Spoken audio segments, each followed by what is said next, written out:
भाई दीक्षित जोगटा जी, भाई पूरन जी, अनूप जी और सुजल जी जो बैठे हैं,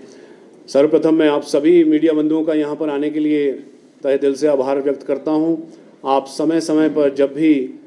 हमें दरकार हुई है, आप यहाँ पे आए हैं अपना कीमती समय निकाल करके, और आपने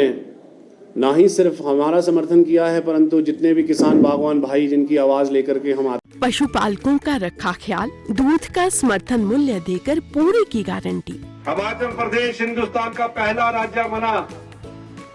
जहां गाय के दूध पर और भैंस के दूध पर मिनिमम सपोर्ट प्राइस दिया गया, एमएसपी दिया गया, यानी कि गाय का दूध 1 लीटर 1 किलो 45 रुपए के हिसाब से खरीदा जाएगा और भैंस का दूध 55 रुपए के हिसाब से सरकार खरीदेगी। ऐसा क्यों?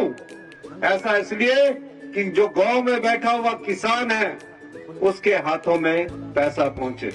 हिमाचल सरकार की कथनी और करनी में नहीं है कोई भेद। वादे निभाए हैं, वादे निभाएंगे, हिमाचल सरकार का है वादा। हैं उन सभी के लिए अपना समय दिया,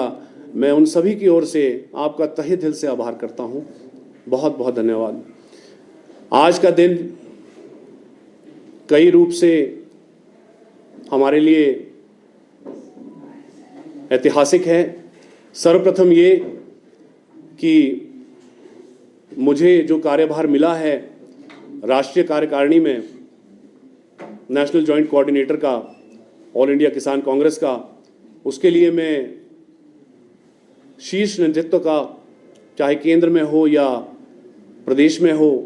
उन सभी नेताओं का आभार व्यक्त करना चाहूँगा। ज़्यादा समय नहीं लूँगा। कुछ नाम हैं जिनका उल्लेख करना आज बनता है। प्रदेश के नेतृत्व से हमारी अध्यक्षा राजमाता प्रतिभा सिंह जी, आदरणीय एमपी मंडी, हमारे यशस्वी मुख्यमंत्री श्री सुखविंदर सिंह सुक्खू जी, जो कांग्रेस की सरकार बनने के बाद से हमारी सभी कांग्रेस की द्वारा दी गई गारंटियों का पूरी तरह से क्रियान्वयन कर रहे हैं और उसे पटल पर ला रहे हैं। मैं उनका आभार व्यक्त करता हूं। मैं आभार व्यक्त करता हूं हिमाचल प्रदेश किसान कांग्रेस के अध्यक्ष सोहन वर्मा जी का,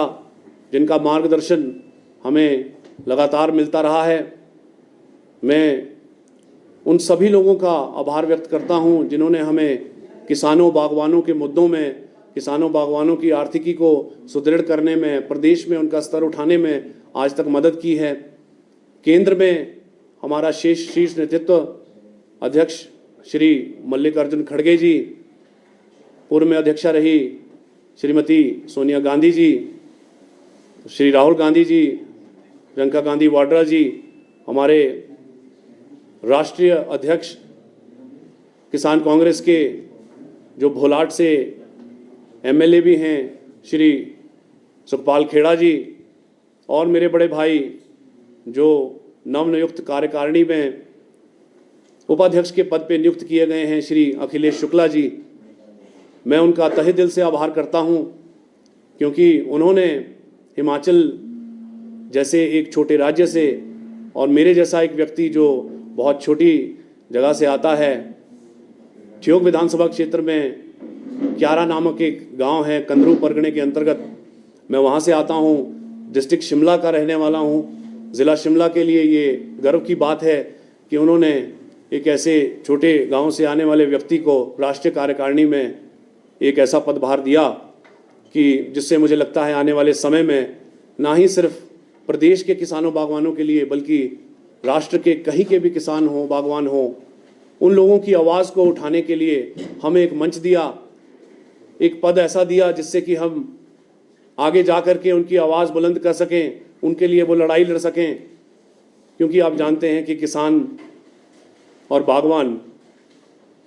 इतना ज़्यादा ग्लैमरस नहीं रहता जितने कि बाकी फील्ड्स के लोग होते हैं, परंतु उसके मुद्दे राष्ट्रीय हित के होते हैं, वो हम सभी को कहीं ना कहीं छूते हैं। वो गेहूं उगाए, सेब उगाए, आम उगाए, नींबू उगाए, दाल उगाए, सब्जी उगाए, हम सभी अपने आप को उससे जुड़ा हुआ महसूस करते हैं, क्योंकि कहीं ना कहीं हम सभी उन खाद्य पदार्थों का सेवन करते हैं पूरे भारतवर्ष में। है कि आज की डेट में जहाँ पे भी फसल का उत्पादन होता है उसकी खपत ज़रूरी नहीं कि उसी राज्य में हो। आटा हम पंजाब का खाते हैं, दालें हम महाराष्ट्र की खाते हैं, तेल हम उन तटीय राज्यों से लाते हैं जहाँ पाम ट्रीज़ हैं, और इसी प्रकार से स्टोन फ्रूट से लेकर के दूसरे फ्रूट्स पूरे देश विदेशों में आयात निर्यात किए जाते हैं। तो हम कहीं ना कहीं ग्लोबल इकोनॉमी का एक हिस्सा हैं, और मुझे लगता है किसानों और बागवानों की जिस प्रकार की हालात आज हैं उससे हम सभी को फ़र्क पड़ता है, हम सभी को चिंता होती है। मैं आज बहुत लंबा आपका समय नहीं लूँगा, परंतु क्योंकि लोकसभा के चुनाव जो हैं वो बड़े नज़दीक हैं, तो हमें कुछ बातों पे आज बात करने की आवश्यकता है कि पिछले 10 सालों में जिस प्रकार से केंद्र में सरकार रही, क्या उससे किसानों और बागवानों की आर्थिकी में, उनकी आर्थिक स्थिति में उनको मजबूती मिली या नहीं मिली, उनके क्या मुद्दे रहे जो केंद्र सरकार ने उनके लिए क्या कुछ किया पिछले 10 सालों में, इसका आकलन करना आज ज़रूरी हो जाता है। क्योंकि आज लोकसभा के चुनाव हैं और यदि फिर से यह सरकार बनती है तो फिर आने वाले 5 सालों में क्या किस प्रकार का नज़ारा होगा और क्या स्थिति किसानों बागवानों की होगी, ये भी हमें आज ही सोचना होगा। मैं आपके माध्यम से बता दूं कि पिछले 1.5 साल से या उससे अधिक समय से जब से भी हम प्रेस में आप लोगों के बीच मुखातिब हुए हैं, हमने भिन्न भिन्न मुद्दों को आपके समक्ष लाया है और केंद्र सरकार तक भी पहुंचाया है। मैंने इसके विषय में पत्र भी लिखे, पत्राचार भी हुआ प्रधानमंत्री के साथ भी, परंतु जो मुद्दे थे वो ज्यों के त्यों बने रहे। हमें किसी भी प्रकार की मदद केंद्र सरकार से रियायत के रूप में नहीं मिली, चाहे वो केसीसी में ब्याज की माफ़ी हो, चाहे वो सिंगल सुपर फॉस्फेट खाद के बढ़े हुए रेट हों जिनको वापस करने के लिए हमने गुहार लगाई, चाहे वो इंपोर्ट किए गए एप्पल्स के ऊपर रियलिटरी शुल्क हो जो केंद्र सरकार ने हटा करके इंपोर्ट किया हुआ एप्पल सस्ता कर दिया हमारे बाज़ारों में, वो रहा हो, या फिर इस प्रकार की त्रासदी जो हमने आज तक देखी नहीं थी हिमाचल में हुई, उसके लिए किसी प्रकार का किसानों बागवानों के लिए स्पेशल पैकेज हो। हमने केंद्र सरकार से आज तक जो सुना वो सिर्फ बातें ही सुनी। आदरणीय प्रधानमंत्री जी कहते थे 2015 में कि किसानों की आय हम 2022 तक दुगनी कर देंगे। ये एक ऐसी रेटोरिक है, ऐसी बात है जो सुनने में तो बड़ी अच्छी लगी, परंतु जब 2022 आया तो हमने देखा कि किसानों और बागवानों की हालत बद से बदतर हुई। ऐसे 3 कानून लाए गए जिससे कि किसानों और बागवानों को सड़कों पे उतरना पड़ा। कई लोगों को, सैकड़ों लोगों को अपनी जान से हाथ गंवाना पड़ा। इस प्रकार की स्थिति किसानों बागवानों की एक ऐसे कृषि प्रधान देश में होनी अपने आप में बड़ा ही आलोचना का विषय है। मैं समझता हूं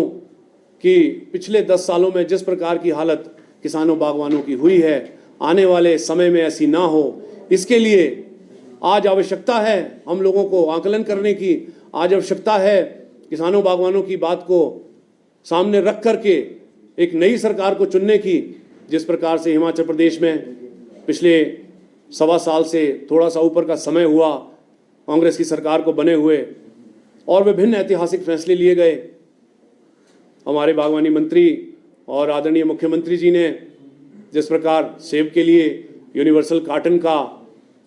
प्रबंध अपनी वचनबद्धता के साथ फिर से दोहराया है, जो इस बार लागू हो जाएगा, इससे मुझे लगता है कि आने वाले समय में किसानों बागवानों की आय में इजाफा होगा, जो कि अपने आप में एक बड़ा ही हर्ष का विषय है। सेब को किलो, सब्सिडीज बहाल करना, जो दवाइयों पे सब्सिडी किसानों को पहले मिला करती थी वो बंद कर दी गई थी, परंतु कांग्रेस सरकार के आने के बाद वो सब्सिडी फिर से बहाल की गई। इससे हमारे किसानों बागवानों को जो व्यय उनका होता था बगीचे में, उस व्यय को कम करने में मदद मिली और उनकी जेब में ज़्यादा पैसा गया।